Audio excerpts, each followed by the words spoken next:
Барлығыңызға сәлем достар, сіздермен мен Дарк Майнер, және мен бүгін сіздерге қаржы саласындағы, яғни финансовый сферадағы басты қағидаттар мен ережелерді айтатын боламын. Бұндай информацияны қазақ тілінде табу оңай емес, сондықтан видеоны басынан соңына дейін көрулеріңізді сұраймын. Ал ендеше бастайық. Қаржы саласында ақша табудың, капиталды көтерудің екі түрі бар. Ол инвестиция және трейдинг. Инвестиция мен трейдингтің айырмашылығы неде? Инвестиция дегеніміз, ол сіз бір активке ақшаңызды салып, белгілі бір уақытта оны өз ақшаңызды көтеріп немесе минустан фиксировать етіп шығарып алу. Ал трейдинг дегеніміз жұмыс секілді күнде монитордың, компьютердің алдында отырып, график қарап, оның бір активтің бағасын өсіп түскеніне байланысты ақша табу. Инвестиция ол көбінесе шын өмірде де көп болады. Себебі проекттер, бизнестер, сіздер өзіңіздің ақшаларыңызды соларға құйып, жарты жылда, бір жылда өз проценттеріңізді алып кетсеңіздер болады. Инвестиция дегеніміз сол. Ал ендеше бастайық. Инвестицияның ең бірінші ережесі ол әрине фундаментал. Яғни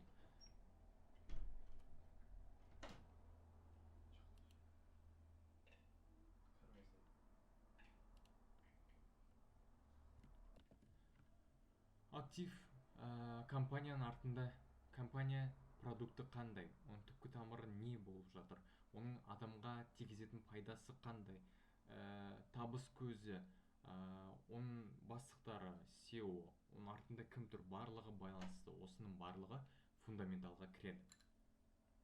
Екіншісі уақыт. Сіз инвестиция жасаған кезде қанша уақытқа ақшаңызды инвестировать етемін деп өзіңіз уақыт білу керексіздер, ойлау керексіздер. Мысалы, 1 жыл, 2 жыл, 5 жыл, 10 жыл деп. Үшінші правило, үшінші ереже төмен бағаланған активтар. Төмен бағаланған активтарды көрсететін бірнеше мультипликаторлар бар. Сонымен қатар олар компаниялар өздерінің отчеттарын жасайды, және де оның EMA деген индикатор бар. Мен сіздерге көрсеткен средняя скользящая, средняя ортақ бағаны көрсетеді, соған байланысты сіздер өз анализдарыңызды жасасаңыздар болады. Одан кейін төртіншісі ол экономика. Экономиканы түсіну.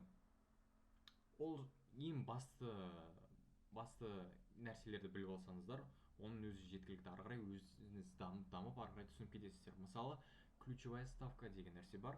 Оны центральный банк қояды, яғни ДКП, денежная кредитная политика.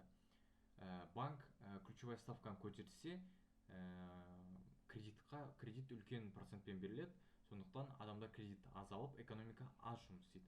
Ал егер керісінше ключевая ставканы түсірсе, онда адамдарда ақша көп болады, яғни олар өз инфляция басталу қаупі деп, адамдар өз ақшаларын инвестировать етіп, инфляциядан қашады. Келесі 5-ші ереже қаржы сауаттылығы, яғни финансовый грамотность. Сіз егер қаржы сауаттылығын білмесеңіз, сіз ақшаңызды управлять ете алмаймын деген сөз. Сондықтан қаржы сауаттылығын білу маңызды. Қаржы сауаттылығы, финансовый грамотность бұл үлкен тема, сондықтан бұған бөлек видео болады. Келесі ереже ол тренд және хайп. Мысалы, сіз ойлайсыз, болашақта бір сфера, бір сала өте қатты дамиды. Соған байланысты бір компаниялар, сол компаниялар продукттары болуы мүмкін. Сол компанияға ақшаңызды салып, өз капиталыңызды көтеріп алсаңыздар болады.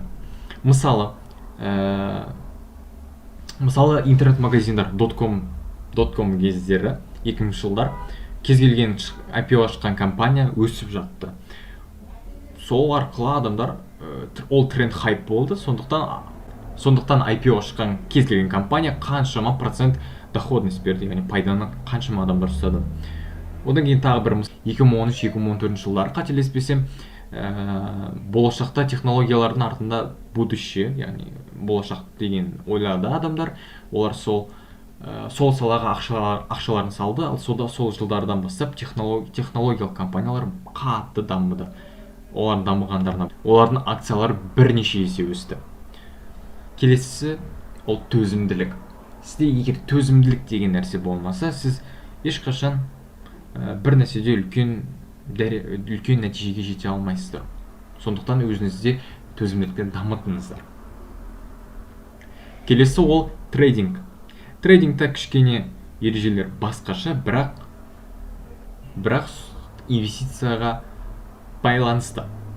Ең біріншісі ол әрине no emotion, эмоцияң болмау. Егер сізде эмоция болса, онда сізге қаржы саласына жақындауға тіптен кеңес бермеймін. Ең алдымен сіз өзіңіздің эмоцияңызды контролировать етуді, бақылауды үйреніп алыңыздар, сосын келгендеріңіз дұрысырақ.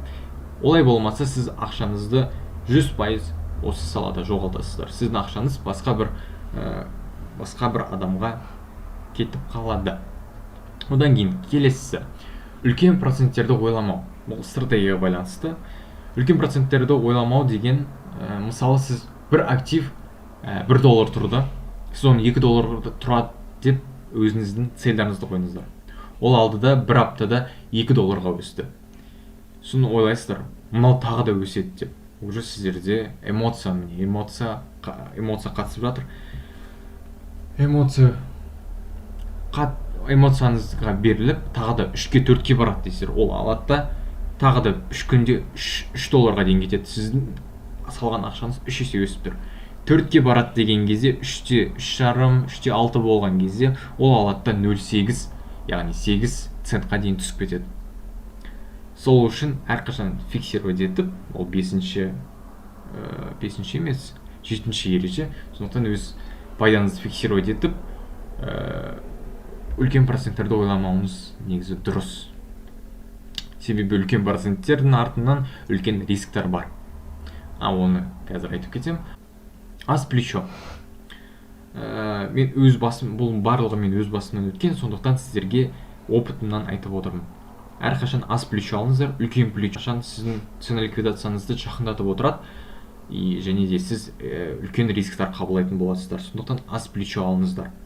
Одан кейін теханализ. Менің осы каналда видеоларым бар. Сол видеоларды көріп, теханализді үйренсеңіз, теханализдің басты базасын үйреніп алсаңыздар болады. Келесісі ол өз стратегияны табу. Яғни сіз қай кезде осы бір позицияға кірем, қай кезде позициядан шығамын деген өз стратегияңыз болу керек. Және қалай фиксировать етуіңізді, стоп-лоссты қоюыңызды өзіңіздің стратегияңызда болу керек. Келесісі 6-шы ереже ол стоп-лосс және оған жақындатып отыру. Стоп-лоссыз тіптен болмайды. Стоп-лоссты әрқашан қою керек. Себебі мысалы рынок тұрады, барлығы өсіп жатады, ал бір кезде алады, төмен лақтыра салады. Сол кезде сіздің активіңіз цена ликвидацияға түсіп кетіп, сіз ақшаңызды жоғалтасыздар. Сондықтан стоп-лосс қойған өте маңызды. Келесі ол стоп-лоссты жақындатып отыру. Плюсқа шыққан сайын стоп-лоссыңызды ақырындап жақындатыңыздар және фиксировать етіңіздер. Ол 7-ші ереже. Пайданы жасыл пигнал фиксировать етіп отыру. 10%-тен 20%-тен фиксировать етсеңіздер болады. Бұл криптовалютада комиссия, сондықтан фиксировать етсеңіздер болады солай. 8-ші тренд анықтау. Тіпті инвестицияда трендті анықтау керек. Себебі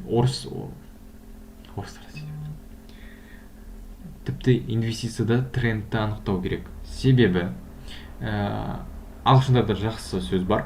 Trend is your friend. Тренд сенің досың. Трендке қарсы позиция ашу ол үлкен риск. Сондықтан әрқашан трендті анықтап, трендпен бірге торговать еткен дұрыс. 9-шысы overtrading.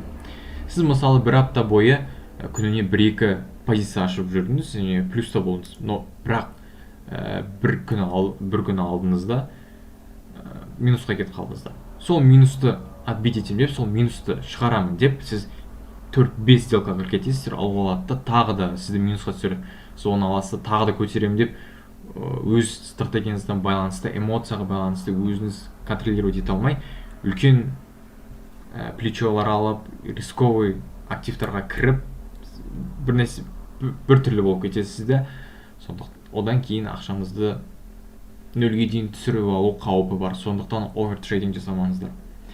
Келесі ол риск менеджмент.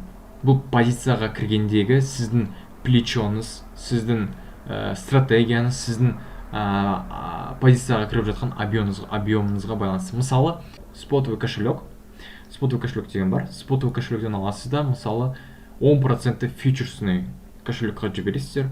Сол фьючерсный кошелектің ішінде тұрған сумманың 10%, 5%-мен бір позицияға кіресіздер. Солай сіз өзіңізді риск менеджмент жасап, рисктарды төмендетесіздер. Келесі ереже ол өзіңді қадағалау. Егер өзіңді қадағалай алмасаң, бұл сфераға кіруге кеңес бермеймін, бағана айтқандағыдай. Себебі бұл шын өмірмен де байланысты. Сіз өзіңізді дисциплинада ұстау керексіздер. Өзіңіздің ойыңызды, өзіңіздің біліміңізді жинап, кез келген қиын жағдайға төзімді болу керексіздер. Ол жағдайға критикалық ойлаумен қарап, сол мәселені шешудің жолдарын іздей алуыңыз керек. Сондықтан әрқашан өзіңіз қадағалауыңыз керек, және эмоцияға байланысты эмоцияда тұрып шешім қабылдаған дұрыс емес. Міне жалпы ережелер ол әрине критикалық ойлау. Мысал келтірейін, табиғатта қасқыр қоянды жеп қойды. Қоянды емес, елікті жеп қойды дейік.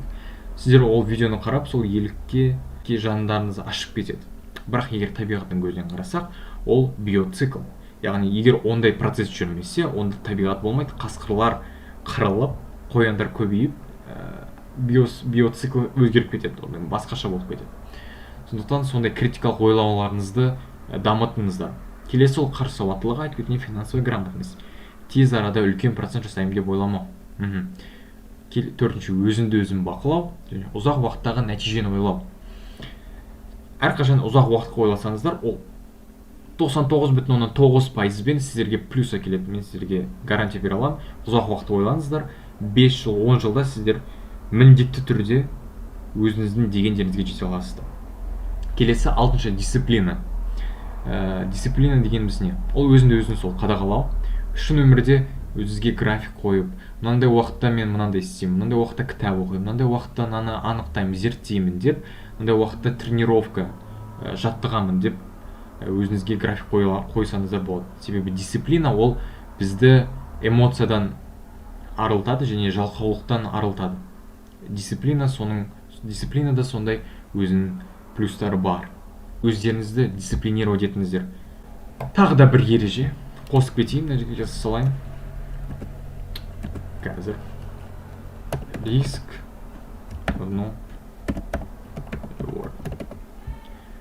риск тең награда.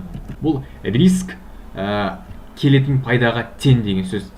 Қандай риск қабылдайсыз, сонша сіз плюс аласыз. Бұл шын өмірде де қай салада болмасын, бұл әрқашан бір-бірімен байланысты нәрсе. Сондықтан осыны да жаттап алғандарыңыз дұрыс. Риск равно прибыли. Ал ендеше достар, видео сіздерге ұнады деп ойлаймын. Сондықтан каналға жазылып, лайк басып, түсінбеген сұрақтарыңыз болса, түсінбеген жерлеріңіз болса, комментария жазып, менен сұрай беріңіздер. Және де мен осы видеоның астында мен бірнеше биржаға ссылка қалдырып кетсем, сол ссылка арқылы регистрация жасап, өз комиссияңызға 10% алсаңыздар болады. Сонымен қатар менде телеграм группа бар. Сол телеграм группада қосылып, менен кез келген сұрақтарыңызды сұрай берсеңіздер болады. Мен әрқашан жауап беруге тырысамын. Ал ендеше достар, келесі видео қандай түсірейін, өз ойларыңызды жазып, мені қолдасаңыздар, мен әрине келесі видеоларды түсіретін боламын. Сондықтан келесі кездескенше сау болыңыздар.